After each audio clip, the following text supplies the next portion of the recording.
Sir, धर्म या आस्था के नाम पर आजकल जो मंदिरों मस्जिदों के निर्माण के लिए जो पैसे खर्च किए जा रहे हैं, दुनिया में और भी तो समस्याएं हैं जो इन पैसों से दूर की जा सकती हैं। तो क्या यह सही है कि मंदिरों और मस्जिदों के निर्माण में पैसे खर्च किए जाएं?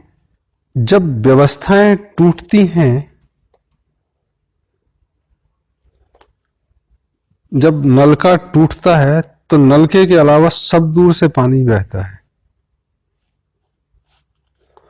जब व्यवस्थाएं टूटती हैं तो ऐसा होता है कि जो मूल कारण जिसके लिए मंदिर मस्जिद का निर्माण जरूरी था वो गायब हो गया, तो आपको बेहुदा लगता है। तब मशरूम की तरह मंदिर मस्जिद आ जाते हैं और एक लाउड स्पीकर बांध देते हैं और सबको बहरा करते हैं। आस्था के नाम पे ठगी, बदमाशी, मजाक उड़ाना, आपसी उपद्रव करना शुरू होता है। और ये चीजें कमोबेश पिछले 150-200 वर्षों से ज्यादा ही हुई हैं। जैसे जैसे विकास हुआ वैसे वैसे इन चीजों का शोर हुआ। अगर आप देखें कि गिरावट का दौर समाज का कैसे पता करें और समाज बढ़ोतरी कर रहा है, ग्रोथ कर रहा है, कैसे पता लगे, तो 2-3 चीजें होंगी। एक, जनता बीमार होगी, जनता आपस में लड़ेगी, जनता में अज्ञान होगा। तब देखोगे कि 3 तरह के धंधे बढ़ते हैं: अस्पतालों के, कोर्ट कचहरी के, पुलिस के, शमशान घाट के और मोरल प्रीचर्स के। तो ये जो मोरल प्रीचर्स हैं धंधा बढ़ाएंगे और ये अपने अपने एक इंस्टीट्यूट खड़ा करने की कोशिश करेंगे। अगर समाज खुश है, एक नए दंपति की शादी हुई तो बाबा जी से आशीर्वाद लेके अपने घर में रहेगा, उसके प्रवचन सुनने क्यों जाएगा, मंदिर क्यों जाएगा? वो घर में मंदिर बनाएगा, पूजा करेगा। तो चीजें बिगड़ी हैं इसलिए ऐसा नजर आता है। तब एक मूल में चीजें आनी चाहिए कि कहां गड़बड़ी हुई और कहां चीजें चली। तब अगर भारत एक दूसरी दृष्टि से देखे दुनिया को तो समाधान बहुत आसान लगेगा। चूंकि भारत पूरी दुनिया पे यूरोप का राज्य रहा, तो चाहे लैटिन अमेरिका हो, अफ्रीका हो और इंडिया, व्यवस्थाएं बिगड़ी। चाइना, इसको दूसरी तरह से देखो आप। अगर भारत ने इंग्लैंड पे राज किया होता 200 वर्ष, तो क्या करते? आप क्या करते? जाहिर है पहले उनको फिजिकली कंट्रोल करते, फिर उनके जो मीटिंग पॉइंट्स हैं उन पर चेक्स एंड बैलेंसेस लगाते। तो वो कहते हैं कि ये आस्था का केंद्र, यहां लोग रुकते हैं, आते हैं, तो आप कहते हो यहां नहीं जाना है।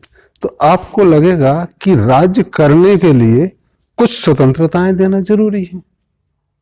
तो आपने कहा अच्छा, चर्च जाते हो काहे के लिए?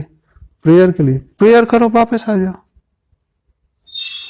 बोले मंदिर जाते हैं, अस्पताल था, चर्च में भी अस्पताल, नहीं नहीं अस्पताल छोड़ो, हम देखेंगे अस्पताल। शिक्षा हम देखेंगे। एंटरटेनमेंट, दबे हुए लोग, जरूरत नहीं है। तो ये सारी चीजें जब शासन अपने पास ले लेता है तो वो डिफंक्ट हो गए। एक मस्जिद डिफंक्ट हो गई। आपने कहा नमाज पढ़ने आते, नमाज पढ़ो, और जो मुख्य इमाम है उसको आप तनख्वाह देने लगते हो, पंडित को तनख्वाह देने लगे, पादरी को तनख्वाह देने लगे। तो धार्मिक संस्थान एक सरकारी इंस्टीट्यूशन बन गए। तब समाज को आपने तोड़ दिया। अब तोड़ा तो सिर्फ दूसरे का ही नहीं तोड़ा, आपके अपने यहां भी चीजें खराब हुई। तब उन्होंने कहा कि कैसे चलेगा? तो एक वेलफेयर स्टेट का कॉन्सेप्ट आया कि सब चीजें सरकार करेगी, जनता से पैसा लो, सब करेंगे हम।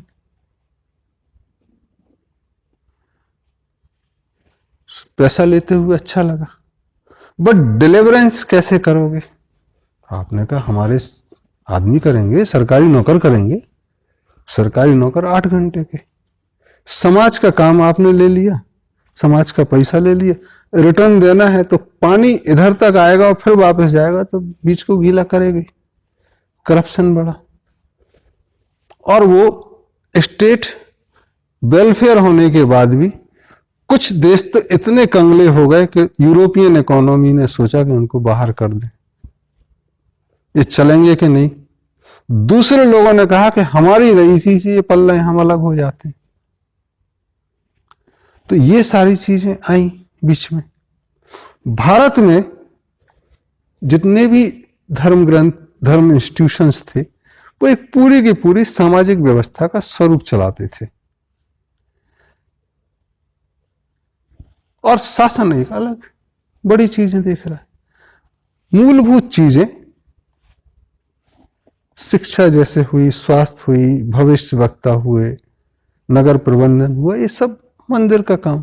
तो पूजा एक छोटी सी चीज थी, तब एक आपको विशाल चीजें चाहिए और सारे लोग जुड़े हुए और पैसा भी। तो आज आपने कई पंडितों को सुना होगा कि अपनी तनख्वाह का 1/8 धर्म के नाम पे खर्च करो, मतलब 12% समाज को दो आप, तभी तो समाज चलेगा। और वो मानस में है लोगों के। तो पैसा देना बदस्तूर जारी है। 12% नहीं हुआ, 2% हुआ। मुसलमानों में कहते हैं 2.5% आप दीजिए गरीबों को, 2.5% आया। और 12% धर्म का है, तो रिश्वत के नाम पे भी मैक्सिमम 12% चलता है, मिनिमम 2%। स्टैंडर्डाइज हुआ तो 10% आ गया। तो वो दिमाग में है, तो वो जनता आराम से दे रही है, काम उनके पास है नहीं, तो ऐसी लफाजी चलेगी। बहुत सारे बाबा खड़े होंगे फर्जी, बहुत सारा पैसा उनके पास होगा, क्योंकि काम आपने छीन लिया उनका, और जनता की जो आस्था बनी हुई है वो बनी हुई है।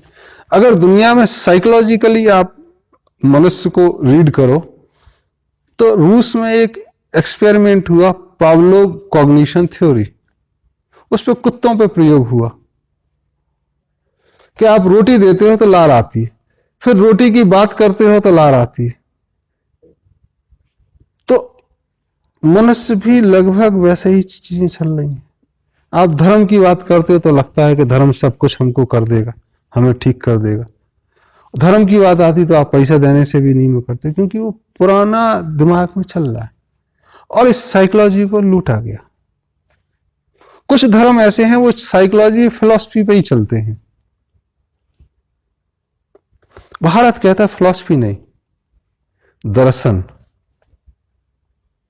फिलॉसफी चिंतन हो गया, चिंतन के ऊपर जो चीजें दिखाई दें। तो भारत में जो साधु संत हैं उनको सीर बोलते हैं, जो देखा जिन्होंने, जिन्होंने टेस्ट किया, जिन्होंने टेस्ट किए, परीक्षण किए और चखा, वो चीजें चली।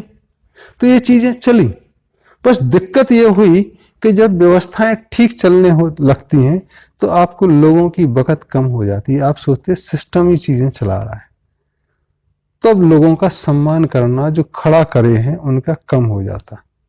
और वो भी कई बार ऐसा होता है कि चीजें खड़ी हो गई, अब हम अपना दूसरा काम करते हैं, साधना करते हैं। तो जो जागृत लोग होते हैं, जिन्होंने देखा, वो दूर चले जाते हैं, फिर सिस्टम में नई एनर्जी आना बंद हो जाती है, मानने वाले आते हैं। और तीसरी चौथी पीढ़ी पे मानने वालों के मानने वाले, तो एक पूरी बकवास शुरू होती है और सिस्टम कोलैप्स होते हैं, फिर खड़ा करना होता है।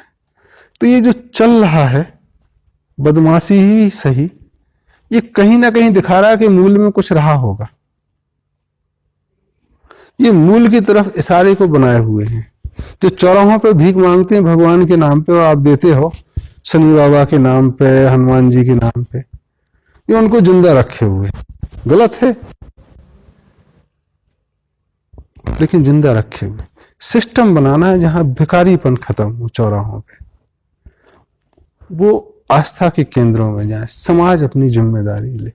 और जिस दिन समाज ने जिम्मेदारी ले ली, ये फर्जी बाबा या मतलबी बाबा या मौका परस्त बाबाओं की कहाँ गए पता भी नहीं चलेगा। क्योंकि आना है तो आ जाओ, सामने आ जाओ, काम करो, मोरल प्रीचिंग खत्म हो जाएगी, तब रियल वर्क शुरू होगा। और रियल वर्क शुरू होना जरूरी है। जब रियल वर्क शुरू होगा तब तुष्टिकरण की चीजें खत्म होंगी। फिर चाहे हज यात्रा के लिए पैसा देना है, मानसरोवर के लिए या जेरूसलम के लिए पैसे की बात चलती है। अरे व्यक्तिगत श्रद्धा है, व्यक्तिगत खर्च करो, सरकार उसमें कहां से पड़ रही है? समाज ज्यादा से ज्यादा देख ले। सरकार का काम जहां सारे धर्म एक साथ जुड़े और वहां इंफ्रास्ट्रक्चर चाहिए, तो इंफ्रास्ट्रक्चर एडमिनिस्ट्रेशन तक संभालना है, उससे ज्यादा नहीं है। और धर्म का काम भी सरकार के बीच में बोलना नहीं है कि अगर धर्म सरकार को चलाने लगी तो दूसरे गुरुओं को मानने वाले लोग कुंठा का शिकार होंगे। जैसे पैगंबर साहब कहते हैं कि मेरे से पहले 1,24,000 पैगंबर आए और मैं उस क्रम में अंतिम। जो कहा जाना था 1 से 99 तक कहा जा चुका और मैं 100वां। मेरे बाद जो भी होगा वो रिपीटेशन होगा। तो 99 लोगों की भी अपनी एक किताब होगी, अपनी कुरान होगी, गीता होगी, उसको भी लोग मानते हैं। तब सिर्फ ये नहीं होगा कि जो कुरान नहीं मानता वो अधार्मिक है। बाइबल मानने वाले भी, धम्मपद, आगम सब मानने वाले धार्मिक हैं। और फिर चीजें एक दूसरे तरह से होंगी। कहते हैं कि एक बार एक सज्जन ने कहा कि सवेरे तो उठना है, नमाज पढ़ना है, और ये बेवकूफ लोग देखो सो रहे हैं अभी। तो पैगंबर साहब ने कहा कि क्षमा करना भगवान, ऐसे लोग अगर कंपैशन से भर जाएंगे तो सवेरे जबरदस्ती जगाएंगे लोगों को डंडे मार के, चाहे वो बच्चा हो, बूढ़ा हो, बीमार हो सकता है नहीं मानेगा तो उसको जान से भी मार दें। और ऐसा कमोबेश कई बार हुआ। कंपैशनेट लोग मिशनरी बनाना शुरू कर दिए, नहीं नहीं जागना ही है, धर्म एक होना है। किसने राइट दिया उनको? व्यक्तिगत स्वतंत्रता है। तो जहां पे भी दुनिया में धर्म निरपेक्षता है वहां स्वतंत्रता ज्यादा है। जहां एक धर्म का राज्य है, चाहे हिंदू राष्ट्र हो, चाहे इस्लामिक रिपब्लिक हो, चाहे क्रिश्चियन हो, वहां दूसरे लोगों को 1,24,000 देवी देवताओं को मानने वालों का हाल बुरा है। और जो सिर्फ एक को मान रहा है वो अहंकार में जी रहा है, तो वहां बदबू आने लगी, बढ़ोतरी की संभावनाएं खत्म हो गई। तो ऐसे मुल्क जहां पे एक धर्म का राज्य है वहां पे अफरा तफरी ज्यादा है बजाय भारत या अमेरिका के, या दूसरे जहां बिल्कुल नहीं मानते वहां दबाव घुटन ज्यादा है। तो ये चीजें गलत हैं कि हम मंदिर मस्जिद बनाए जाए मशरूम की तरह।